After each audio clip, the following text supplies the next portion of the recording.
Wait for it, and we're live. Hey, all you crazy sci-fi and fantasy fans. It's time for your daily dose of shenanigans over here at the Blasters and Blades podcast. Just a couple of nerdy veterans and one chaos coordinator geeking out over our science fiction passions and fantastical fantasies. A place where magic is king, the sky is the limit, and space is the place. We are the podcast that puts the fun in dysfunction. So without further ado, we're going to let our guest, Mr. J.C. Chambers III, can you introduce yourself to our listeners and viewers at home? Howdy, everybody. I'm JC. I write high-flying, action-packed fantasy and science fiction. My most recent book, the one we're here to discuss today, is Benragesh, which is kind of a steampunkish. The way I like to pitch it to people is superheroes in like a more steampunkish fantasy world. Yeah, okay. I'm here for it. All right. And so because we have to do this as part of the introduction about how we first found them, so we actually picked up JC from a shelter for lonely authors. And for only 5 cents a day, you too can help us adopt a starving artist. Stabby, you were supposed to cue the sad music. What was wrong? You missed it? All right. That's good enough. All right. Now that we got the religion questions coming I'm not trying to get copyright infringement over here, okay? This is true. Cease and desist letters get boring after a while. I really need a fireplace so I have somewhere to throw them. I have one. You just have to ship them to me. There we go. We got your fire starter right there. Take that, lawman. All right. Are you ready for this? Hit me. Total Recall, The Black Hole, or Interstellar? Yeah, none of the above. So when Interstellar came out, I was not watching movies at the time. If I had to choose one that's similar, I guess I'd go with the Mass Effect trilogy, which is a video game, not a film. But honestly, they're the best space opera since Empire Strikes Back. Bold, but I'm here for it. I'm here for it. It's okay. I fell asleep during Interstellar. I fell asleep during Total Recall, and I only watched The Black Hole because he made me. Which Interstellar? Which Total Recall did you fall asleep under? All of them. What is wrong with you? It's Schwarzenegger. Okay, JR. Let me explain. I have ADHD. If I'm not invested in a movie in the first 15 minutes, I am either playing games on my phone or I am snoring. Do you drool when you snore? Because then the original Total Recall is definitely on my list of films to watch someday. The remake, not so much.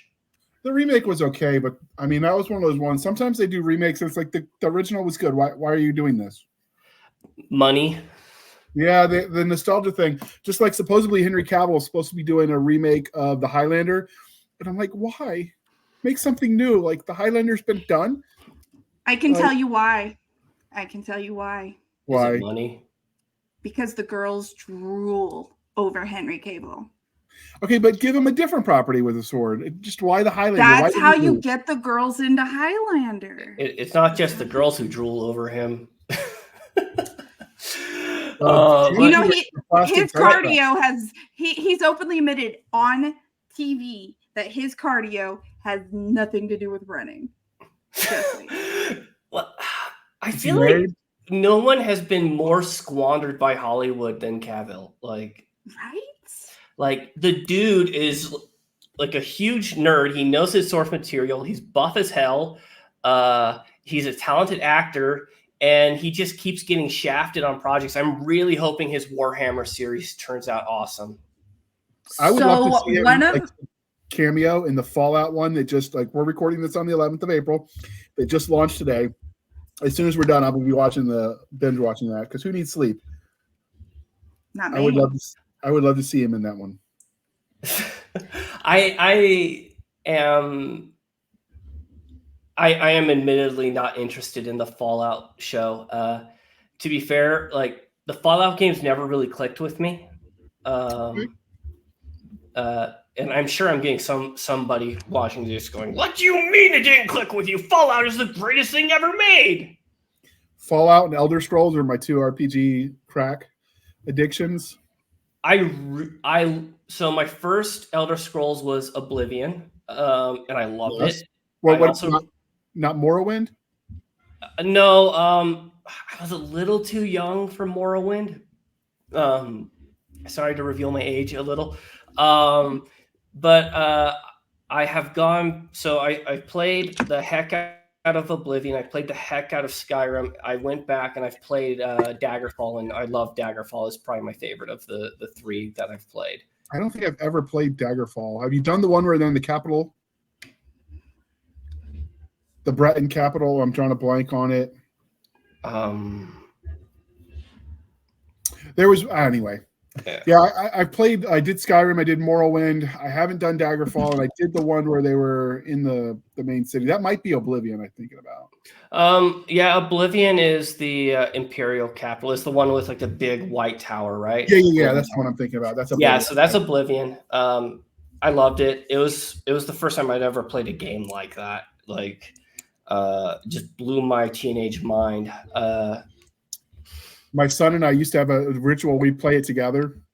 My sons and I, and the minute the wife was like, "Hey, it's time to get them ready for bed or get them ready to eat or whatever," we'd be like, "Okay." And then the rule was no health potions, no saves, because we'd save right before. And then you fought till it was over and see how long you could last against the town guard. You got strong enough where you were like just slaughtering mercilessly through the town. And then it's like, okay, this doesn't work anymore because we'll be here forever. Yeah. Power scaling in Elder Scrolls, especially all of the Elder Scrolls games can get broken, but they really tried to dial that back with Skyrim. And so like Oblivion, and from what I hear, Morrowind, you can just kind of go nuts. So yeah. Well, if you guys want to see Henry Cavill really show how good of an actor he is, because we've all seen him as Superman and The Witcher and everything else. I think one of the ones that I was least expecting is I came across a movie with Millie Bobby Brown in it from Stranger Things. Is it the Holmes film? Enola Holmes. And I was like, Holmes didn't have any siblings, but I was like, okay, you know what? I was like, well, not in the original. He did not. Sure. He was an only child. I'm pretty sure he did. But as I watched it, so he has Mycroft as an older brother and then Enola as a younger sister that is like half his age. But I didn't know he was in it until he came in and they're like, and of course, Sherlock. And I was like, huh. I was like, that's Superman, bro. And it was definitely worth the watch. Because he is trying to basically get a step ahead of a mini female version of himself, because her brain works in amazing ways in that movie. Just saying. So Enola first came out in books in 2006. So she's canon-ish. We have... It's public domain. Everything is canon. It's 2010, which is the brother. Moreland Holmes' father. I'm pretty sure Mycroft was in the original books, I think. But I could be remembering wrong. There is no reference to Sherlock Holmes having a sister in the original Conan Doyle novels, just an older brother named Mycroft. Okay. So he has that checks out. He has an older brother named Sharonford as far back as 54 in the Dr. Watson meets Sherlock radio drama in 54. Yeah, the canon evolved, but it is a fun movie. If you just want a fun movie, it is a fun movie. Okay. Worth a watch. One of the things I will say is that the way you break the Elder Scrolls universe is if you just keep powering up and doing all the side quests, and then you go do the mainline quests, which are designed to level up with you. You're always going to have an easy time of it because they don't scale up as you scale up, which I think would be an awesome feature. Because at a certain point in time, you're like, pretty much I can just one shot anything. Mm-hmm. And that's not even taking into account mods and any other stuff. Mm-hmm. So well, and yeah, I mean, and then even without mods, there's so many bugs in the game that allow you to create broken builds where you don't even need a mod to do some craziness. But that's part of the fun of Elder Scrolls, and I think if they took that away for Elder Scrolls 6, a lot of people would be disappointed. I am not optimistic about Elder Scrolls 6, given how Starfield turned out.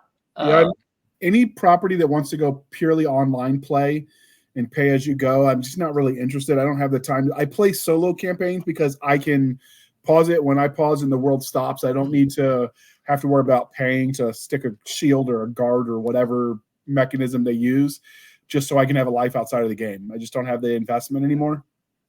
Yeah, and well, Elder Scrolls Online, I think I played that for all of 2 minutes before I said, nah, this ain't for me, fam. Yeah, but I don't know. If they came and said, hey, JR, you want to write a book in this world? I'm like, hell yeah. Where do I sign? Right? I'm like, what? You're going to pay me 50 cents in a jelly donut? I'm there. Woohoo! Right? Oh, yeah, make sure that jelly donut's fresh and we're good to go. I would love to fill up a library in an RPG, just, exclusively for an RPG. It doesn't need to be Elder Scrolls, but, it just has to be something that I can be really interested in. Yeah, what makes a property like that work is building the lore, right? And that's why TSR for a while they did the games that fed into the books fed into the games fed into the computers. It was a circular loop of purchasing, right? And so, but a lot of companies don't do that anymore. They if they're primarily one, they view the other as a luxury or as a vanity project. Mm-hmm. But if you do it right, you can have them all selling each other perpetually to new audiences.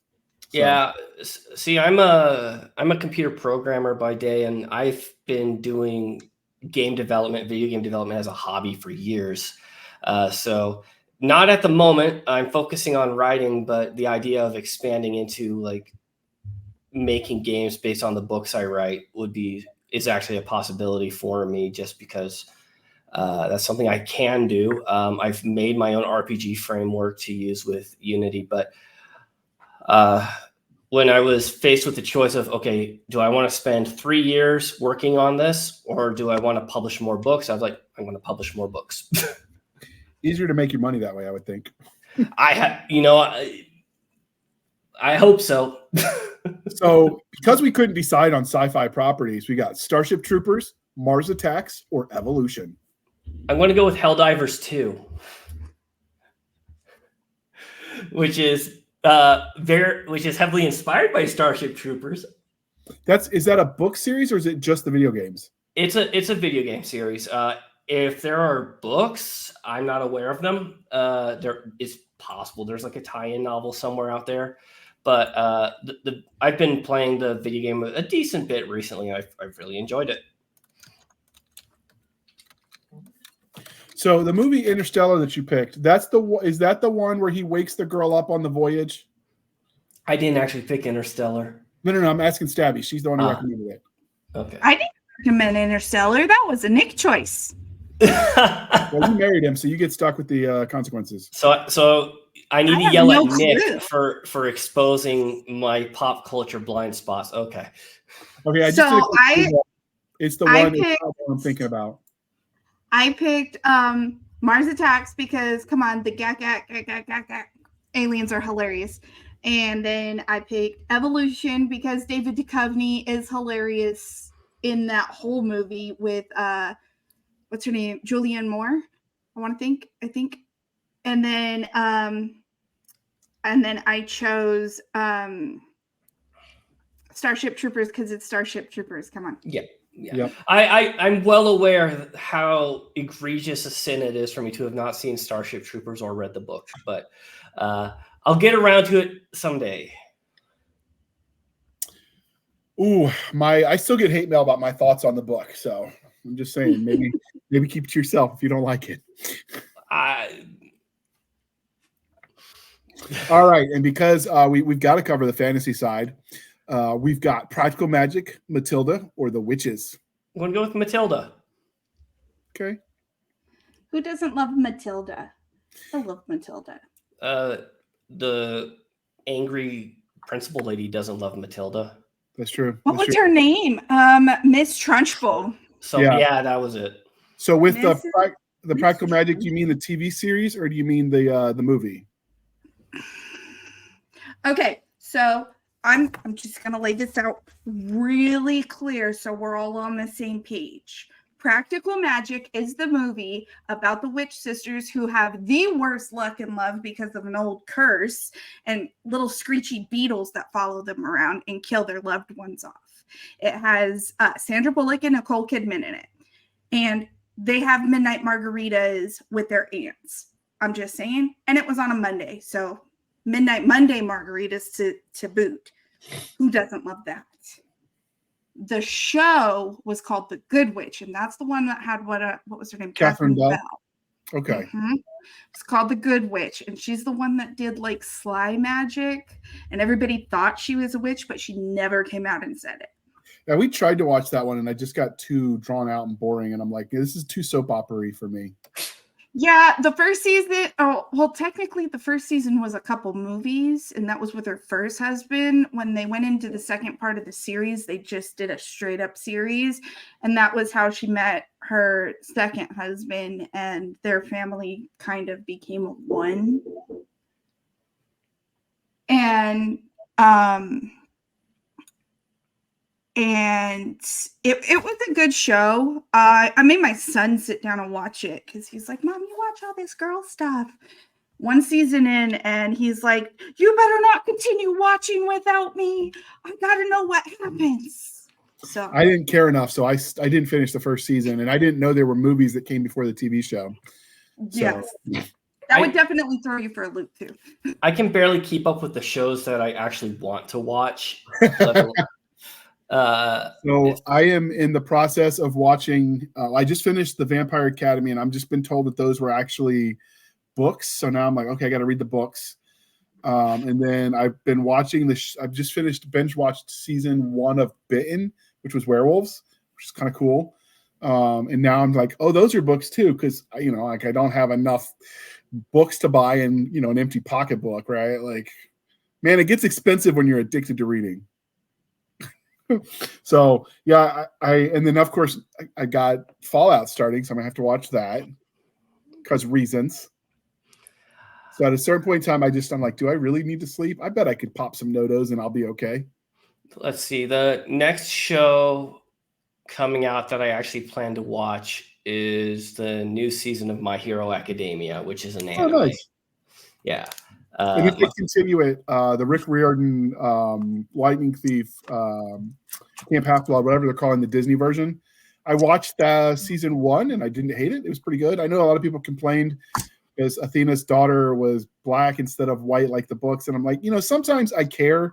If you're talking like Thor changing it because he's a Norse god, we have a very distinctive like historical lore of who he is. In the book, just like with Broadway, sometimes you just pick the best actor and go with it. And it's a modern child of the ancient gods, so there's nothing that says they have to be Greek. Mm-hmm. That part didn't bother me. So I don't know, like I don't mind the swapping out characters to upgrade a plot.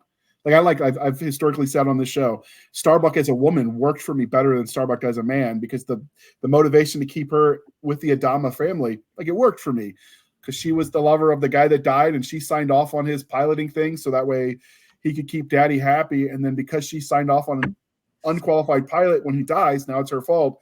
And there's that tension that makes perfect sense in the reboot. So I'm like, you keep saying Starbuck, and that's all I'm hearing is coffee. I need to go back and watch both Battlestar Galacticas again. It's been a while, but yeah, I really did enjoy the new Battlestar Galactica. I also liked Africa. Did you watch that one? I missed that one. It got one season. It was kind of mafia in space, with obviously set on New Caprica, and they set it all up nicely, like with some of the prejudice that you saw against them in the BSG reboot. But then they ended it because it's Fox. That's where good shows go to die. Does that mean Battlestar Galactica is owned by Disney now? You know what? I don't know. Stabby. In any case, I'm looking. I was a little too old when the Percy Jackson books came out, so I kind of missed that wave as a kid. I read those as adults. Like I said, I can't keep up with the stuff I want to read and watch, let alone everything else. If I ever just like run out of books in my to be read pile, sure, I'll gladly pick up Percy Jackson and give it a flip through. But I'm a sucker for like the old legends and lore. I love studying about that in English class in college, like the ancient Greek and Roman mythology. So that was an easy sell for me. And my kids were of the age where they wanted to read it, so we read it together. So that makes it a little bit easier to justify from a time perspective. I grew up on a lot of those myths. I've read a fair number of them, including the Iliad, although it's been forever. I think the idea of Percy Jackson is very attractive, especially for like olderish kids and young teenagers. What person doesn't like the idea that ADHD isn't some sort of disability? It's just a proof that I'm the child of a god. It's their superpower, literally. Which I thought was kind of a cool message, because on the one hand, like, people try to like let their disability define them and make that like their personality. Like that's all. I'm like, no. It's something you overcome. It doesn't have to be something you are. The flip side of that is there's no reason to be ashamed of it either. And I thought Rick Riordan walked that line pretty well about, showing them how to be proud of who they are without letting, that one little thing be their identity. I thought that was pretty good balance. Yeah, that's fair. All right. I'm pretty sure my wife has read all the books, and I imagine they're popular for a reason. Someday, if I ever actually get the chance to read all the books I want to read, which, as long as I have a day job, is never going to happen. So, Stabby, did you find it?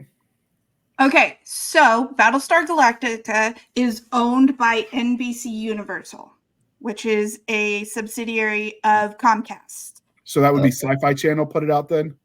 Yes, but Battlestar Galactica's Ron Moore has teamed up with Disney in order to develop a Magic Kingdom TV universe, which will include a lot of the movies and shows that they have accumulated over the last few years that aren't really Disney, but aren't really Hulu.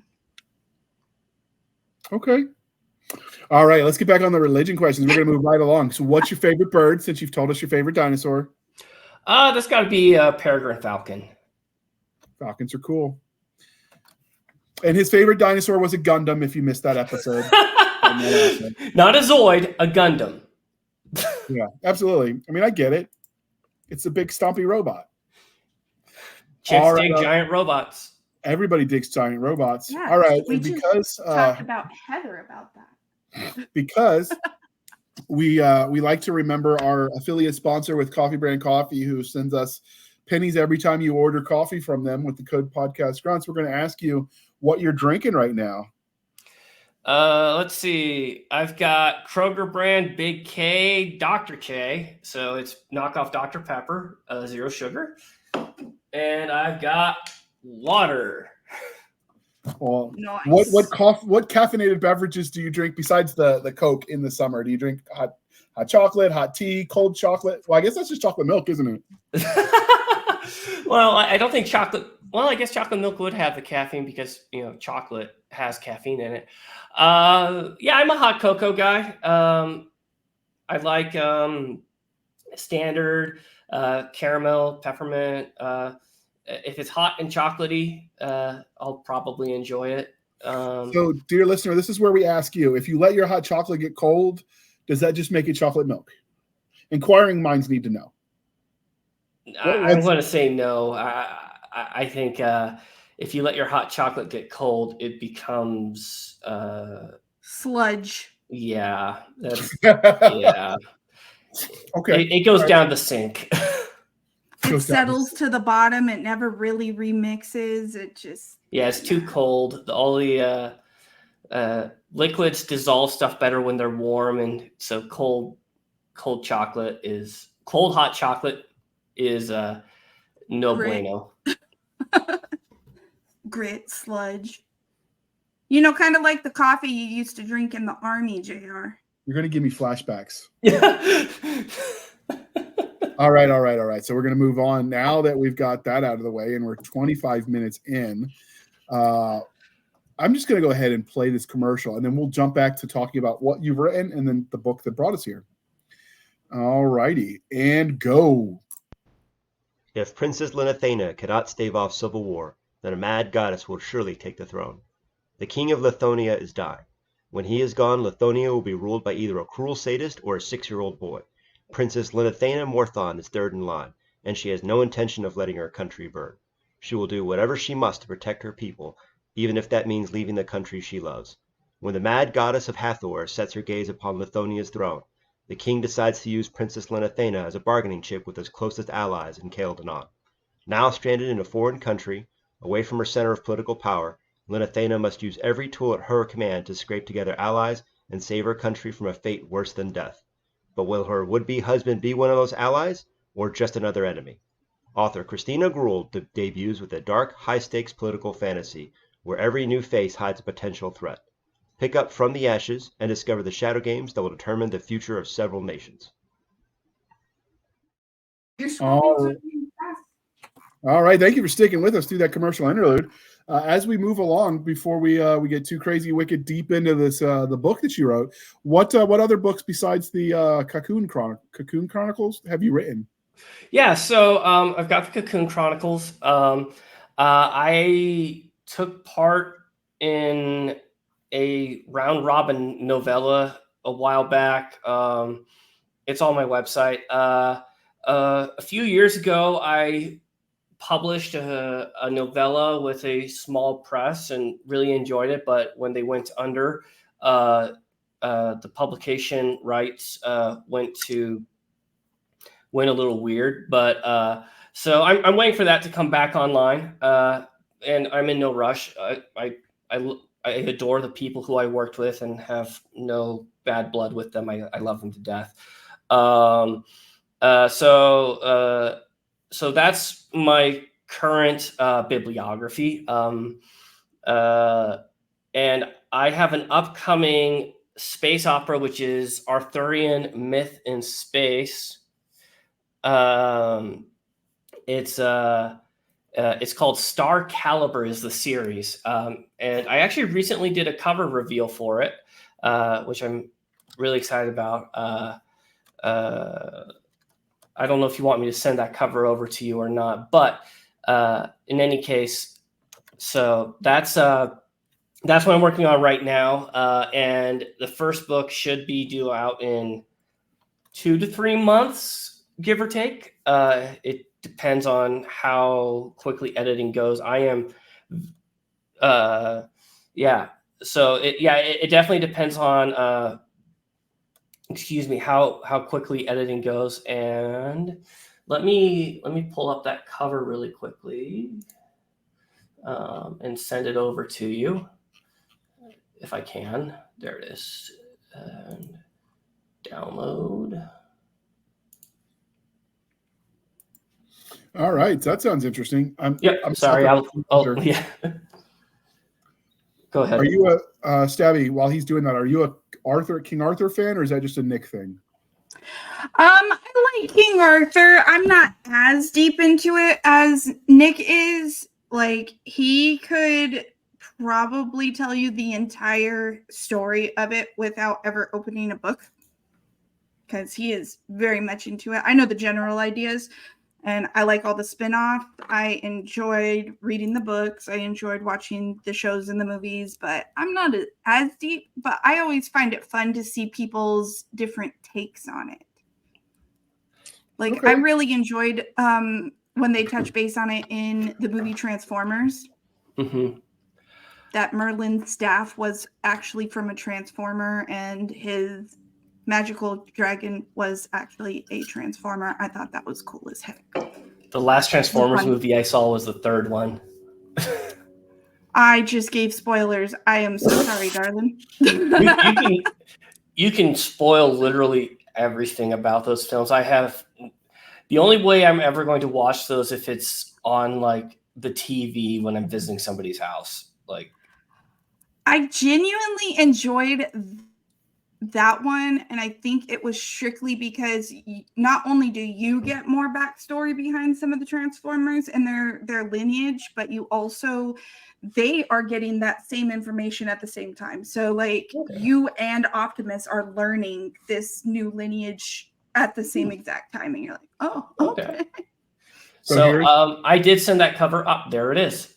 Ooh, pretty. Yep. I do. I like it. Thank you. Cities is always cool. Yep. So I mean, I spent a good while trying to decide on a cover for this because it is space opera. It takes place in space. There's spaceships and stuff, but it also has a lot of science fantasy elements, a lot of fantasy elements, and I wanted to convey that with the cover. The characters dress up in almost Regency style attire, but they also use blasters and there's also big space colonies where they're using centripetal force to generate artificial gravity, but they're also using magic crystals to do other stuff inside of the colony at other places. And so like it's this mishmash of science. There are some hard science fiction elements in there, but it's also very much a magic space wizard space opera. And so I'm very happy with how the cover turned out, and I'm really excited to share it with people. And again, it's Arthurian myth in space. So elevator pitch is Edward Starhaven. Edward Starhaven is a space pirate. He has been contacted by his former gang to do the heist to end all heists. That's going to make them incredibly wealthy. However, during the heist, he encounters two mysterious strangers, and that meeting spirals into a series of events that results in Edward becoming the most wanted man in the cosmos. So now he has a choice. He can either flee to the farthest reaches of known space, or he can join these strangers in their search for the Sword of Legend, Star Caliber. Okay. All right. That sounds interesting. So with the book that you don't have the rights to anymore, is that where the rights reverted, or a different company owns it and it just hasn't got it back out yet? So it's complicated. So it was a novella in somebody else's universe. And so when the publisher went under, the rights for the different stories, like the publishing rights for the different stories, went to that author, who, again, I still adore and I have nothing but good things to say about. I'm sure if I wanted to, I could probably find a way to like bargain with them and strip the serial numbers off and publish the novella on my own, but I wouldn't want to do that because I do think that she'll eventually be able to republish the novella, and I had a lot of fun playing in that universe, and so when it comes back, it comes back. So if the company released their hold on it, then in theory you could redo it with the serial numbers filed off. But it depends on your contract really. But if they released it specifically to her and she owns it, then I'm not really sure. If I wanted to, I could look into it and see what the technicalities are, but you got new books to write, Yeah, exactly. I have stories in my own universes I want to get done, and again, when it comes back, I'll be happy because I really enjoyed that story that I wrote, but it's not in my court at the moment, and I'm okay with that. Sounds like a plan. All right. And so we brought you on here today because you wanted to talk about your Cocoon Chronicles. So I'm going to show that book cover. Yeah, I'll let you do that. All right. So first off, it's an owl bear.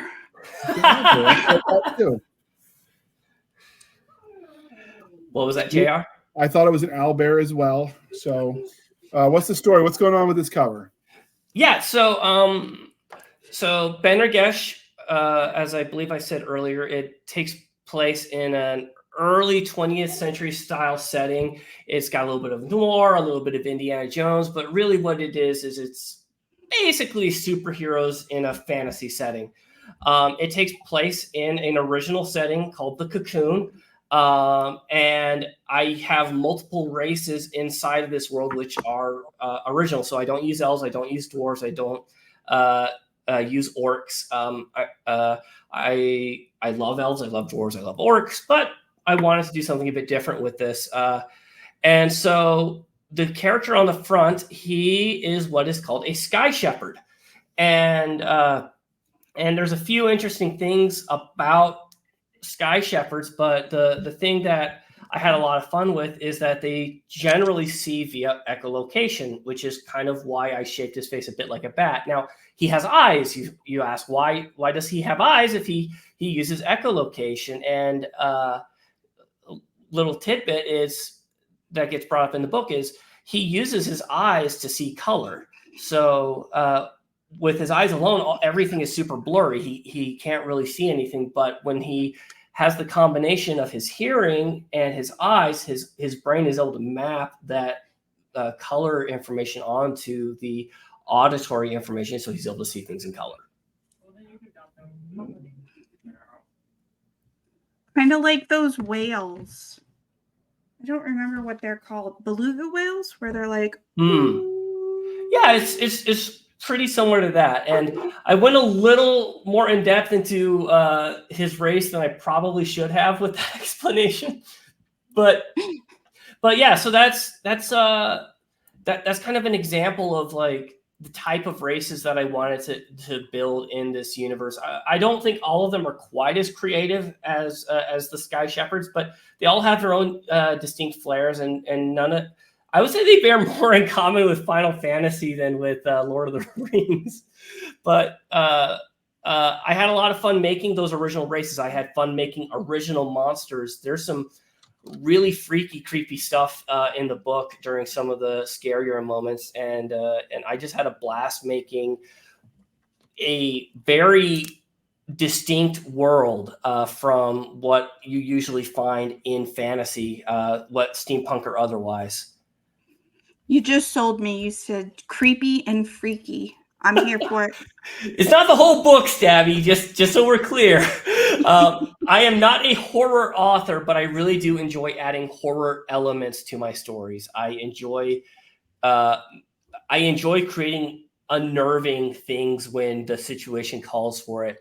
There's a scene about halfway through the book where the characters have been investigating a cult/militant group, and they're not quite sure what their end game is, but one of the characters manages to infiltrate to like a secret event that's going on with them. And these people start dancing around the fire, and there's magical energy going between them all as they're dancing and howling. And as they're doing this, there's this big roasting pig in the center, and they start stripping off fleshes of the pig with their bare hands and eating it. But as they're doing this dance, bones start to protrude out of their skin, and they transform into these type of bone men, and they're dripping blood from the protrusions and start losing their minds. And it's just insanity. And so that's like one way where I try to insert the freaky, right? But it's not the whole story. There's also a lot of lighthearted, cute, quiet, small moments throughout other parts of the story. So basically an average Tuesday in our house. Got it. Yeah, pretty much. So if you know it, and JC, you've been on our show before, you know, Nick is our loud, comic book opinionated, and JR, he wants the information, but he doesn't need it screamed at him. And me, I'm like, just give me the spooky bits.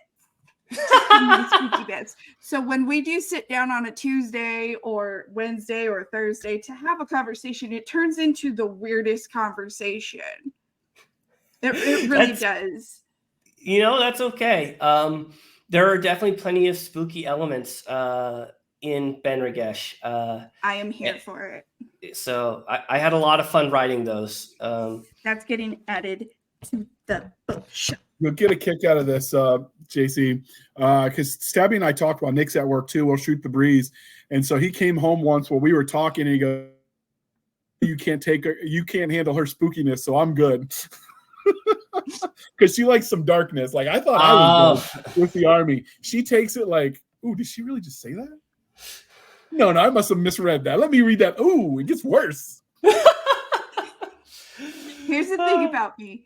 For starters, I did not grow up in the best neighborhood for the first 11 years of my life. I saw some stuff. The 90s, in the ghetto. I saw some stuff. And then after that, I realized that as a trauma response to seeing that stuff, gore didn't bother me like at all.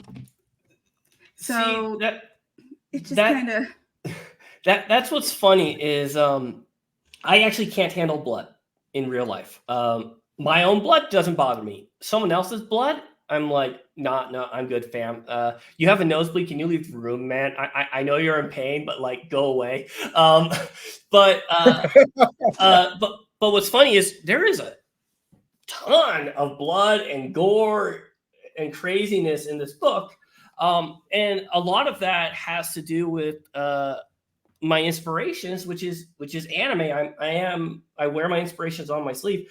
Anime has tons of blood, but it's never realistic. It's always like the gallons of red blood dripping out as like the shonen heroes are fighting each other, and like they get stabbed through the shoulder, but it's not a crippling wound, and that's something I really incorporate into my story. In fact, I have an invert universe reason why people are able to just kind of shrug off some horrible wounds that would normally like debilitate people, and it's a lot of fun. I have an absolute blast with it. If you ever need help writing those scenes, just give me a call, because some of the stuff I've been through will blow your mind, and you're going to be like, "That would be awesome. Can I write it?" So, all right, now that we've got her therapy hour out of the way, checks in the mail. You're good. So what was the inspiration? Well, first off, before we do that, what would the ratings be? Since you mentioned there was some darkness, like if this was a movie, G to letters at the end of the alphabet, what would this be? So if this were a film, it depends on if they like keep the gore in, or if they like, do the common PG-13 thing where they kind of, mitigate it a bit. No, I'm saying, assuming you were rating your book like you would rate a movie, what would you rate it? Oh, R. Just from the violence and gore alone. It's not the most violent and gory story out there. There are more violent and gory stories out there. So on a scale of Mr. Rogers to Stephen King, where does it fit? Assuming Stephen King, a good example is I think I'm a little bit below Larry Correia. Okay. I think Larry emphasizes the guts a bit more than I do. I'm not huge on describing organs and guts, and so I think that tames it down a little bit. As far as swearing goes, it's a very hard PG-13, lots of S words and female dogs and all sorts of craziness. But outside of a few fun turns of phrase where I'm not actually saying it, there are no F-bombs in the book. Okay. And so it sounds like you land right around like Silent Hill. Not Silent so Hill would be Resident Evil, but yeah, Silent Hill, Resident Evil are decent comparisons as far as content goes. Not tone. This is not a horror novel. Just oh no, I meant gore wise. Yeah. Like Yeah. I meant gore wise because they insinuate it, but they don't just shove it in your face. Yeah, there's nobody getting strung up by their intestines and like dragged around like on broken glass. Like that doesn't happen in the story. Yet.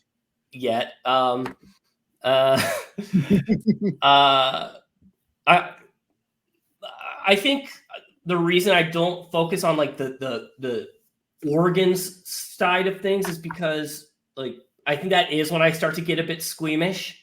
And again, in shonen, you don't see that kind of stuff. You just see them get bloody, right? There's if there's organs and stuff, it's moved from shonen to seinen and or a different genre, and I can appreciate that stuff, but it's usually not my slice of cake. Cake. Mm. I just started my diet back this week, so yeah, that was nice of you.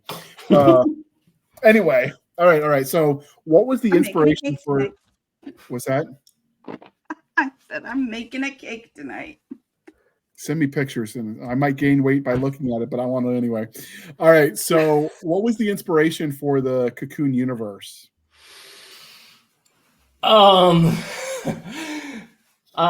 So I originally came up with the idea some 10 years ago.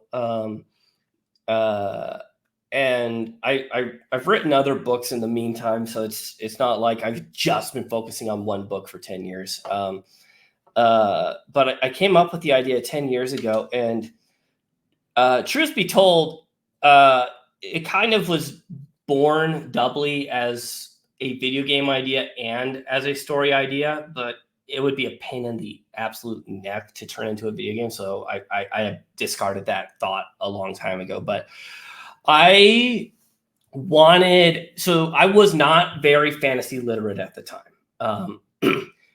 In fact, a friend of mine, I was telling a friend of mine about the idea, and he's like, your world building sounds a lot like Brandon Sanderson. I'm like, who the hell is Brandon Sanderson? But I write nothing like Brandon Sanderson. The comparisons were surface level. Fantastic author. Love his work, but I don't write like him. He's just an upstart fantasy Mormon guy who writes occasionally some words. Nobody's probably heard of him. It's okay. At the time, I had not heard of him. But what I wanted was, I found the idea of like wizards standing up 20 feet away from each other casting fireball to be incredibly boring. I wanted a story that had dynamic action where they're using guns and magic at the same time, and where like they can be jumping around from place to place and bouncing and like using crazy magic powers and explosions and blimps and airplanes and all sorts of craziness going on. And the Cocoon really took its form where I'm like, okay, I really want to drive home this sense of verticality. I love Labyrinth. I have dreamed about Labyrinth since I was like 4 years old. I'm not even exaggerating. And so I wanted this big labyrinthian world, and so I created the Cocoon. Given you guys haven't read the book yet, or just haven't read the book, period. The setting itself takes place in an enormous mega structure that's 1,000 miles tall, 500 miles wide, and it's just this giant labyrinth of interconnected chambers that have biomes and cities and even small nations inside of it. And that's where the story takes place, is inside of this Cocoon. And by the end of Benrigesh, like the question of even leaving the Cocoon never even comes up. That's like how big it is. It's just a part of everyday life. But doing that allowed me to incorporate a ton of verticality into the story, which is something I really wanted. So that was a major inspiration for the setting and figuring out how to make that work, what parts of the world building are things that I can actually account for, what is hand wavium, and then what kind of characters can I create where like I have the capacity to tell this really just badass, insane story. And so where that came in is this guy, his name is Rael. He is the secondary protagonist. I I put him on the cover because he looks cool. But he is a detective. He runs his own investigative agency, the Ben Ragesh Investigative Agency, and the main characters get involved in the conflict through that agency, and it makes them have to participate in some pretty crazy sequences and explosions. It's a lot of fun, in my opinion. So you mentioned your secondary protagonist. Who is your main character? So the premise of Ben Ragesh is that 13 years ago, Caleb Mastiff watched his father die, killed by a demon of myth called the Necrothrall. Now a young adult, he's dropped out of military academy. He's down on his luck. He's pretty much out of money. And he has a photograph of his father with a Sky Shepherd person that just says, if you ever need work, come find me. And his search leads him to the Ben Ragesh Investigative Agency, where he is able to try to prove his worth and become one of their detectives and start taking down bad guys. However, at the same time, this same demon that killed his father has appeared in a torrent of fire and blood, murdering a city leader and imperiling the whole Cocoon.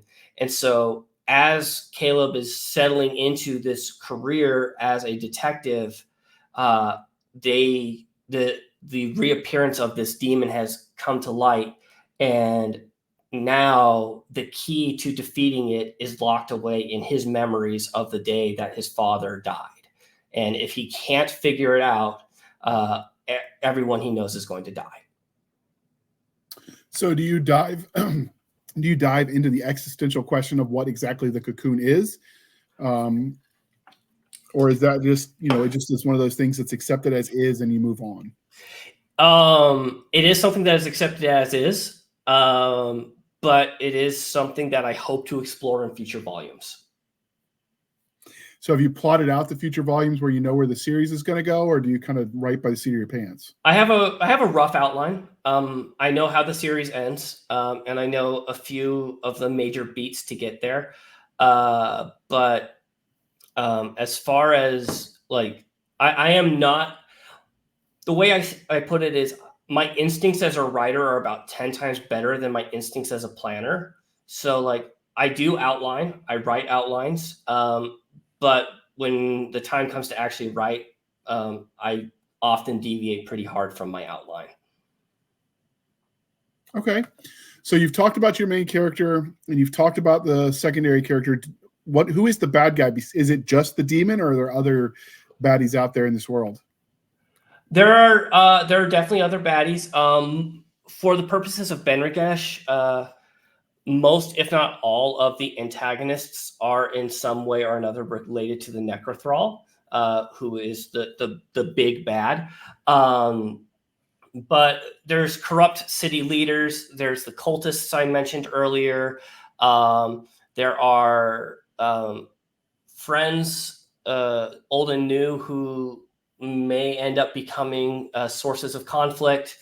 It's a 700 plus page book, so there's quite a bit of conflict that goes on between its pages, and so it's definitely not just the Necrothrall. There's a lot of intermediary conflicts in there, and certain bad actors for sure.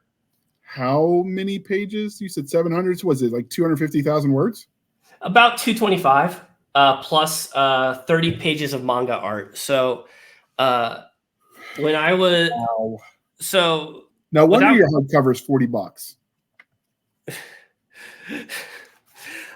If you buy it through not Amazon, it's only $35, but they're price gouging on me.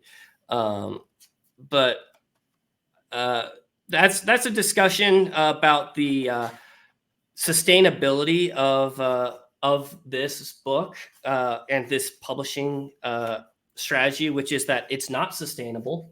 And it's not something I'm going to be able to do again in the near future. So I'm moving to smaller, shorter releases without manga art. I would absolutely love to take those shorter releases and bind them into a single volume that I can then add manga art to. But like, here's let me put you on the full screen before then solo layout.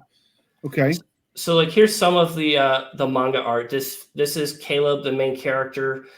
He's a short, scrawny guy who people frequently underestimate, and he makes them eat their teeth for it.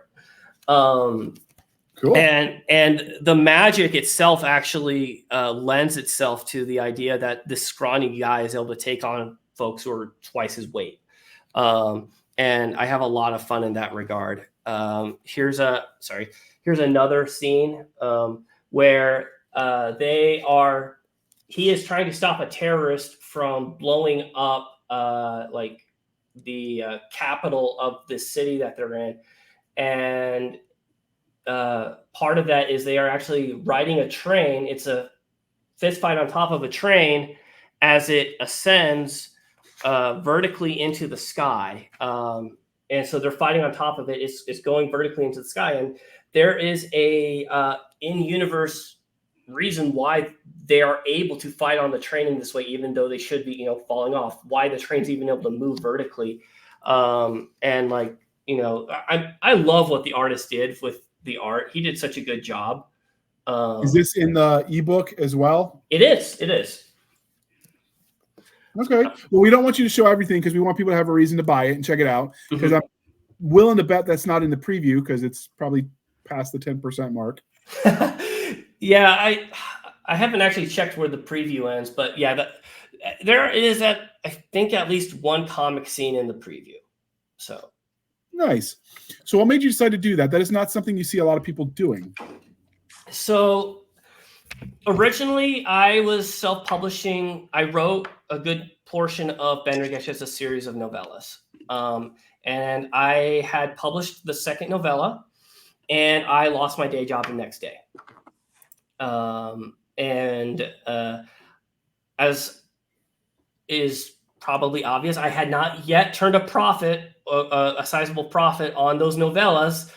So I could not afford to continue publishing at the time because, got to make sure we eat first. And so while I was waiting to publish the next novella or two, I was like, you know what? Screw it. I am going to just do one big, thick volume, and I'm going to pack as much awesome into it as I can. And that's what I did. And the comic art was almost a happy accident. I found the comic artist randomly on Reddit. He said he was looking for commissions. So I'm like, hey, like, you want to try something with me? And we hit it off really well. And so we had a really good time making that comic art. And so, it turned into this really beautiful final product that I was able to put my heart and soul into. And I would absolutely love to do something like that again. But as I said, it's not sustainable at the moment. So I'm going to focus on the shorter releases for now, trying to keep them at around 100,000 words per book and trying to do as many per year as possible. Right now, I'm shooting for 2 publications this year. And if I can, what I would love in the future is to be able to bind those into an omnibus and then put comic book art into those omnibuses or omnibuses. Okay. That sounds like a plan. Are you any plans as you stand on doing audiobooks, or is it? I would absolutely love to do audiobooks.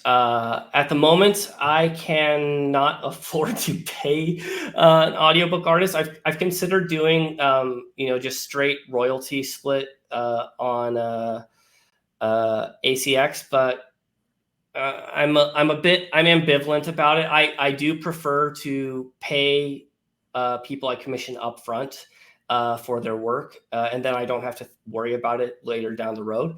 Generally speaking, anybody that's going to take a chance on royalty split, you're either big enough where you can afford to spend the money because you're going to get it back, or you're taking a chance on them too, in which case you really want to lock the audio rights down for 7 years. I don't know. Yeah, that's kind of a process. that's kind of been my thought process. So once my books start making a little bit more money, then I definitely want to revisit it. I primarily listen to audiobooks because it is the easiest way for me to consume them, either when I'm driving or when I'm going for a walk, or when I finish working for the day and my brain is just shot. Like audiobooks are how I consume a lot of books, because I don't want to look at a screen anymore, or I don't want to look at pages. I want my eyes to be able to rest for a while. So audiobooks are a great option for me. So I would love to eventually adapt it into an audiobook. Yes. Okay, and because we've been asked to go to the Wayback Machine, if you met this little creature right here, this little owlbear that's not an owlbear, you met him in a dark alley, and you kind of effed his world up. Is he going to eat you for lunch, or are you going to be able to take him? Me? Yeah. I'd get my ass kicked. He wouldn't even need to use any magic powers to kick my ass, and he has access to them. So you mentioned this is kind of steampunky. Do you have like swords as well, or is it all magic and pistols? There is magic and pistols. It's the primary emphasis. There is a sword in the book, but I don't believe it gets used yet. Swords do have a place in the universe, in the world, and they will be used in future books. But as of yet, swords are not yet used in the story. They are very uncommon in the setting where Benrigish takes place. Okay, and you did say steampunk. You got airships? Yeah. So I've got blimps. To my knowledge, they should be called dirigibles, but you know only what you know after you publish it. Should have been something I looked up, but yeah, there's blimps, there's airplanes, not specifically airships, like galleon style ships taking off. But they do have access to transportation that typically you won't see in the real world. There is not a ton of exploration of the blimps and airplanes at the moment. That's something, again, that I hope to incorporate for future volumes. It's really just a matter of like, so to give you an idea, the Cocoon is a large labyrinth, but going down the middle is something called the Shaft. And the main setting, the empire that this story takes place in, called Metror, they have basically used that shaft to dominate trade with a bunch of other city-states. They own that shaft. It's theirs. And they use an advanced elevator system to get supplies up and down it, right? And so I do have scenes that heavily explore that elevator system and have action scenes around that elevator system. And then the city of Metror itself is kind of meant to parallel the Cocoon itself. So it's insanely tall. It is basically a mile-high favela of just ramshackle buildings, just kind of shoved together wherever they could fit. And you have these big artificial canyons that form between blocks of buildings, and there's railways going through it, and catwalks and ladders interlinking everything. It is not ADA friendly at all. And so I spend a lot of time exploring that type of setting and exploring the verticality there and movement and combat. But I have every intention of exploring things with blimps and with aeroplanes and other means of aeronautical transportation. Okay. So if you could live in this world, would you want to? No. No.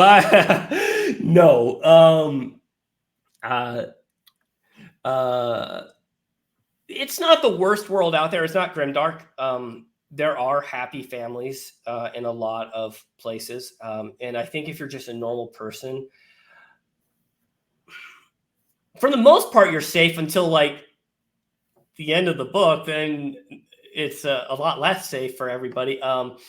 I try pretty hard to keep the conflict small and gradually expand it over the course of the book. But yeah, no.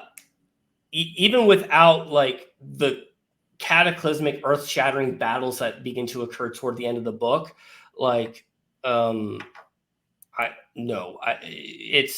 it's not a safe-ish place to be, and the magic has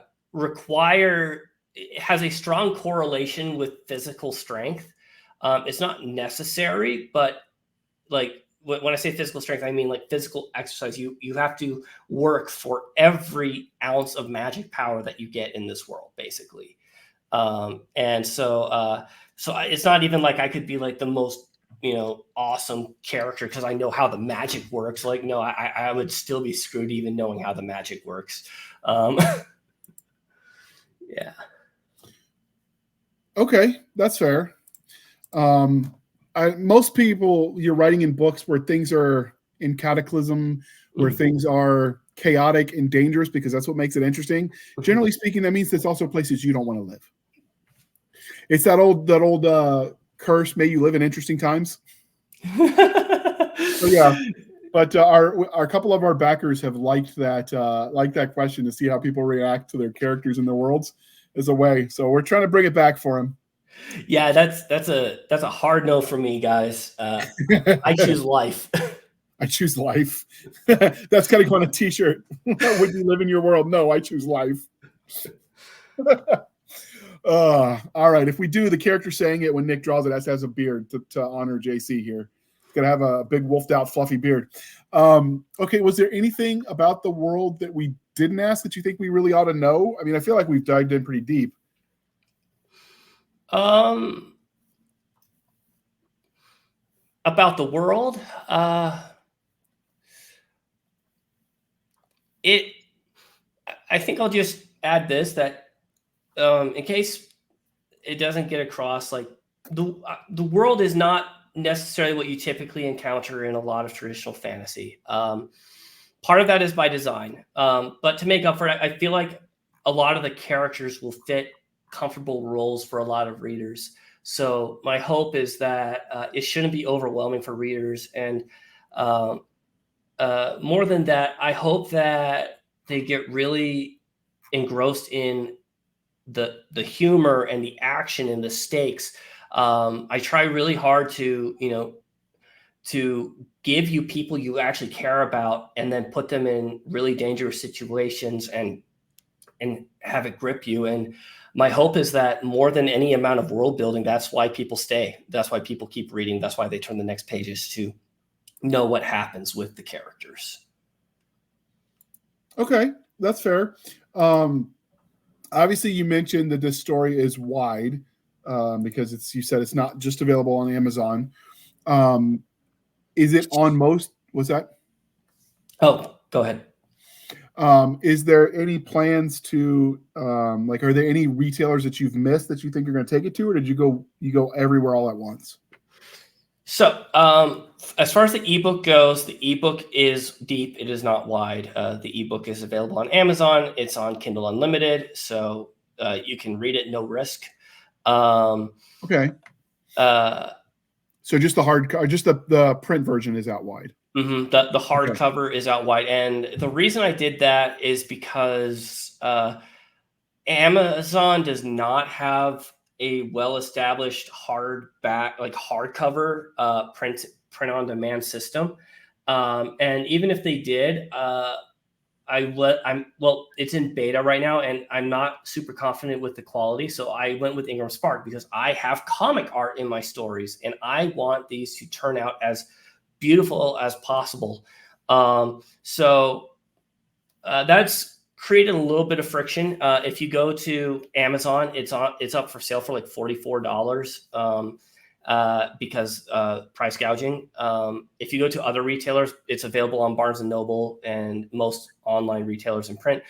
It's $35. I'm probably going to have to bump that up. I really didn't want it to be high, but I am not hitting the 55% like retailer cut that a lot of retailers look for, and ultimately that's hurting me to a certain extent. So I am probably going to have to raise the price up to be able to hit that. But the end goal is to have enough books out soon that for the super fans, whatever few there may be, for the super fans who really just want to get like the most awesome experience out of it, and they want that hardcover, they can pitch out the extra however many dollars it is. Any plans to do a paperback version too, or is it too big? I plan to do paperback. Right now, what I'm focusing on is getting the individual novels. So I mentioned earlier that I am moving towards smaller releases. As part of that, I'm splitting Ben Ragesh into 3 novels. It splits nicely. It's not like I'm just going to like stop in the middle of a fight scene. No, it splits nicely. And I'm removing the comic art from the individual novels because what I'm trying to do is I'm trying to set expectations for readers coming in saying, hey, this is what you can expect from future releases. And so that's what I'm focusing on right now. That's actually what I was doing before I hopped on this call. I was setting up the KDP for book 2. And my plan is to get paperbacks for those as well. And and I'm also focused on Star Caliber, and somewhere in between all of that, my goal is to try to get a paperback for just like the big thick volume, right? Okay. So when do you think you're going to have that out? The paperback or the 3 smaller novels? The 3 smaller novels. So book 1 is already in the approval process for Amazon. So within about 24 to 48 hours. Book 2, I'm currently uploading it now. And book 3 is like the manuscript is ready, the cover is ready. I just need to write the copy for the listing, which at the moment I'm more focused on just getting them out than having necessarily perfect copy on the 2 other listings. So I'll probably go back and make some tweaks over time to that copy. But ideally tonight they should all be uploaded. So within about 48 hours, the 3 individual novels should be available, at least as ebooks. I haven't made the covers for the paperback yet, so that'll be my next step in that regard. Okay. So what are you, obviously you're in the back end, you're going to be reformatting the books and doing your thing. Are you going to sell the comic books separately on like Comixology? Does it stand alone, or will it always just supplement the larger bound volumes? It does not stand alone. So for it to really make sense, you need to read the book. I would absolutely love to turn it into a sort of standalone project that I could publish on Comixology or something along those lines. But like I was saying earlier, I prefer to pay artists up front. I am not huge on splitting royalties. And what's more is it's a lot harder to get artists invested in a comic book project for splitting royalties than a lot of people think, because for a lot of these artists, splitting royalties literally just means working for free, because most of the comics that they would work on are never going to earn out. And so if I ever get to a point where like I am making enough income that I can justify it, I would absolutely love to collaborate with a comic book artist to do an original comic, either in the world of the Cocoon Chronicles or in something completely different. I know a crazy comic book artist. Yeah, but he's not cheap. And I would like to get to that point too, just so I can say I did a comic book. It's got my name on it, and then I can move on, just check it off the bucket list. But when Nick started talking numbers to me about what comics cost to produce, I'm like, yeah, that'll wait. Yeah. And I have no intention of insulting American artists either. So like, I am not going to approach an American artist unless I am supremely confident I can afford them. Yeah, that's fair. That's fair. I haven't. Yeah, it's a pricey endeavor. So, all right. So, what are you writing now? That obviously you're working on the background and the formatting, but what are you writing right now? Are you writing the volume 2? Or I guess 4? Say that again. Are you working on the next phase? Like, I guess it'd be either volume 2 or book 4, however you separate it. Yeah. To clarify that, I'm calling it volume 2 right now, or volume 1 and volume 2 right now. I'm probably going to move to calling them sagas, kind of like Dragon Ball Z, because wearing my anime inspirations on my sleeve. But I have outlined volume 2. I am not presently working on volume 2. I am presently working on Star Caliber. After Benrigesh released, I was really burnt out, and so I needed a break. And so my game plan is basically right now is to be swapping between the two series, where I write to the end of like a natural stopping point in the series and then go to the other, then write to the end of a natural stopping point in that series, then I can go back to the other. And for me, it's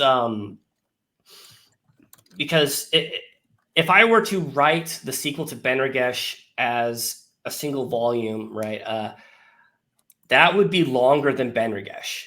Right now, with how the outline is looking, it will be longer than Benrigesh. And I don't want to make people wait 2 years for each book to come out. And so I will be doing the smaller releases with the sequel to Benrigesh, and it'll have its own title and then a subtitle with it, so that like people know it's all part of the same saga. And then I reach the end of that saga and boom, it's done. I can go focus on something else for a while. People won't be going for my throat because I left them on a cliffhanger. Yeah. You don't want to join the Cliffhanging Bastard Society? I try really, really hard not to do that. Individual books can have cliffhangers because, again, I'm functionally writing these as one big, thick book, but because the market doesn't support big, thick books from indies very easily, it prefers rapid releases. And I, unfortunately, I am very grateful to have a day job, but that day job also makes it really hard to find the time to write. And so I'm reasonably prolific. Star Caliber book 1, I'm nearing the end of the first draft. It's going to be about 100,000 words, and I started it in January. So like I'm reasonably prolific, but I'm not prolific enough with the day job to justify releasing 250,000 word tomes. I totally understand that. All right. So where can they find? Well, hold on. Before we do that, this is my part where I remind you, dear listener, to please be kind and speak your mind on the reviewing platforms. Your reviews help the right readers find the right books. So do your part, people, and JC will really love you for it. He might even, I don't know, like spill another body's worth of anime blood on you or something. I don't know how that works. I don't watch anime.